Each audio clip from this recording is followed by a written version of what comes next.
Hey guys, welcome back to the channel. Welcome to another video. Slightly deflated for obvious reasons because Manchester City have been crowned Premier League champions after coming from 2 goals down to beat Aston Villa 3-2. Liverpool did win their game against Wolves, but it wasn't obviously enough because they needed to rely on Aston Villa to do them a favour. And for the majority of the game, it did look like it was going to be going that way to an incredible finish in this Premier League title race. But as we now know, of course, City came from behind. They beat Villa, beat Steven Gerrard's side. The story was all there, ready to be written. The narrative that we all talked about and even joked about was all coming true for the majority of the game.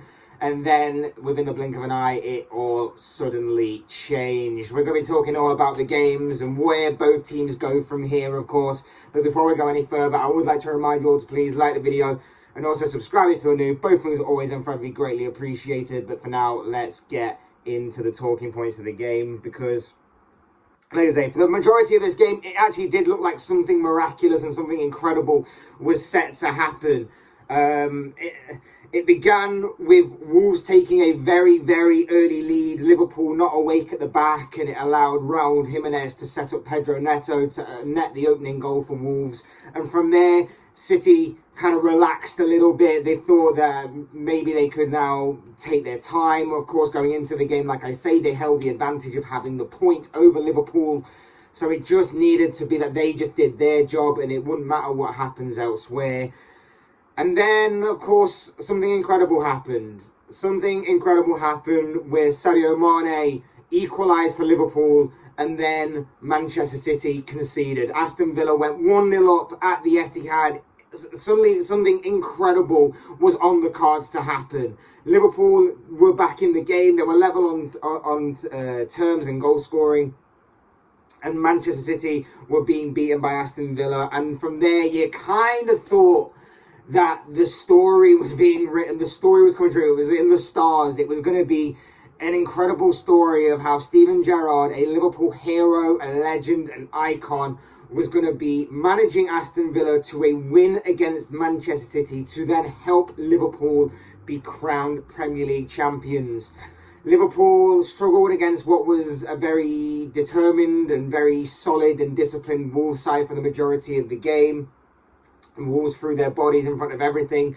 I don't think many people have predicted that Liverpool would really struggle against this Wolves side. I think many people were probably predicting that if there was going to be an upset, it would be at the Etihad rather than at Anfield. But like I say, for the most part, Wolves played their part in making it an entertaining final day, a strong final day.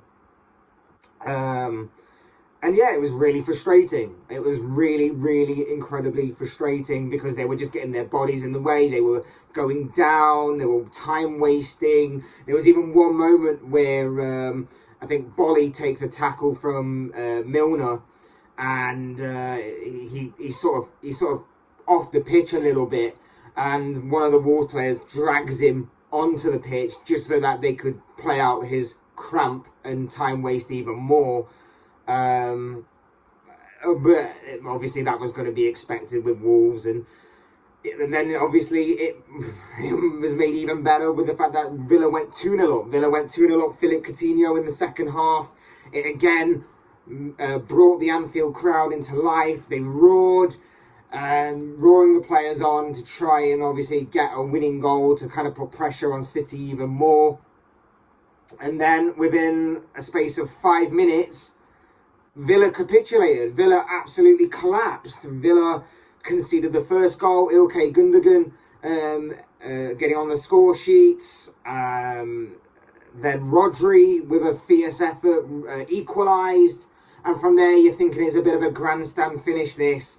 And then Gundogan scored again. He scored what proved to be the winning goal. The goal that obviously pushed Manchester City just over the finish line to get to the Premier League title, to retain the Premier League title. And from there, it didn't really matter what Liverpool did. And of course, Liverpool did go on to win their game. Mohamed Salah got on the score sheet from close range to make it 2-1. And then Andy Robertson put the game to bed firing into the back of the net to make it 3-1 to Liverpool. So whilst Liverpool were victorious, so too were Manchester City, and of course City pipped them to the title. City, they say, this one you kind of had to take on the chin a little bit. It would have been more frustrating had Villa won their game, or at least cost City some points, and that Liverpool couldn't do their job. It was never in Liverpool's hands, obviously, but it was a close run thing. Guardiola and the City almost very, very close to bottling it right at the final hurdle. And in the end, I don't know, a mixture of City's mentality and Villa, I guess you'd say Villa bottling it. I find it ridiculous that you can see 3 goals in 5 minutes. I know it's a very good City team. I know that City are very, very good. But 3 goals in 5 minutes is just very, very, very, very deflating and very, very frustrating and annoying for any Liverpool fan. But from the Liverpool fans' point of view, we can hold our heads up. It's been a very, very good season. 2 domestic cups. We came from a very big points gap to take it all the way down to the wire, all the way down to the final game of the season. There's been some very good moments, obviously, aside from the domestic cups that we won in terms of results. We battered Manchester United 9-0 across both games, home and away, this season. So there have been some extremely very good moments for Liverpool this season. And of course, there still might be one final push, one final hurrah to come next week, when of course Liverpool take on Real Madrid in that Champions League final. That is going to be absolutely off the charts, incredible, phenomenal, I have no doubt about it. And hopefully Liverpool can add a 7th Champions League trophy to their collection and beat Real Madrid, lift the Champions League trophy in Paris and bring it home to Liverpool, to Anfield next week, when obviously all of that is set to go down against the Spanish Giants in Paris next week.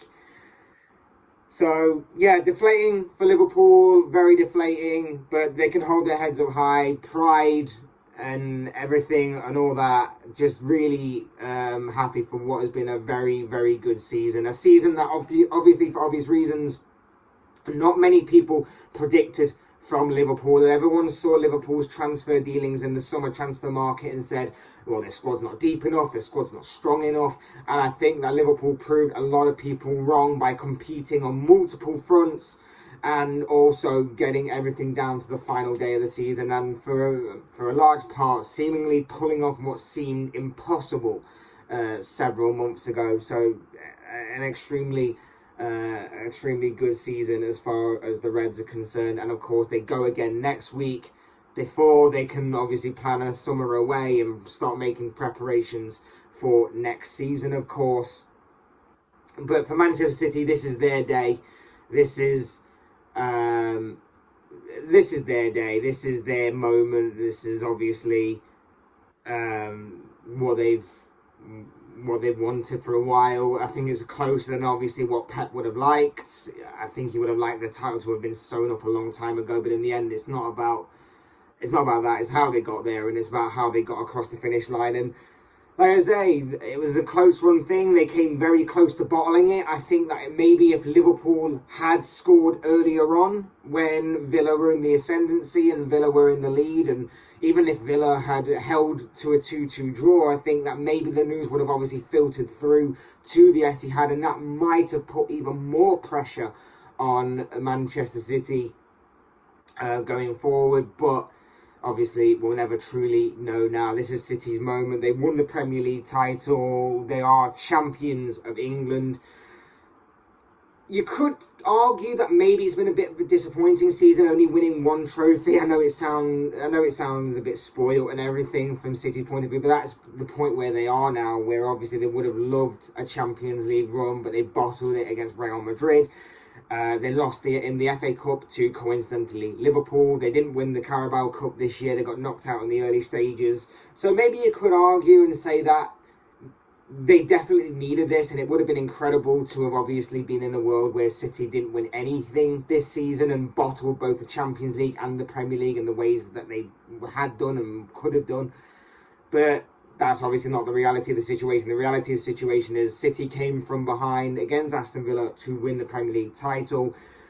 Where do they go from here? Well, of course, they look for next season now. They begin preparations for next season, and they've obviously started early. They've obviously acquired Erling Haaland. They are some of the top goal scorers in the Premier League this season, and of course, they now bolstered their attacking options with the addition of Erling Haaland, a goal-scoring machine in Germany, bound to get plenty of goals in the Premier League, and I'm sure that Kevin De Bruyne is going to absolutely love playing alongside him, because I'm pretty confident that those two will break records left, right and centre in terms of chances created, goals scored and goals assisted. So City once again throwing their checkbook around. They bolstered their attacking options for next season.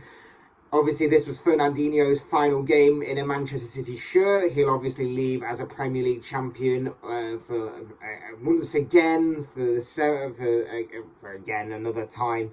And there's talk of even today's hero, I guess you'd say, Ilkay Gundogan, leaving Manchester City as well this summer, and that is why the rumours of Paul Pogba, interestingly, possibly joining Man City this summer, or even the likes of Frankie de Jong joining Manchester City, have all started spiralling and swirling around the club. So there's a lot for Man City to look forward to and to be interested in for the summer.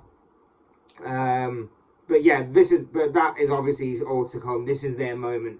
This is obviously a day that Manchester City would love, will love, and obviously they'll remember as they claim another Premier League title to add to their collection. And now, obviously, they will enjoy that moment. Commiserations to obviously Liverpool, to myself, obviously. Frustrating, very, very incredibly frustrating. Just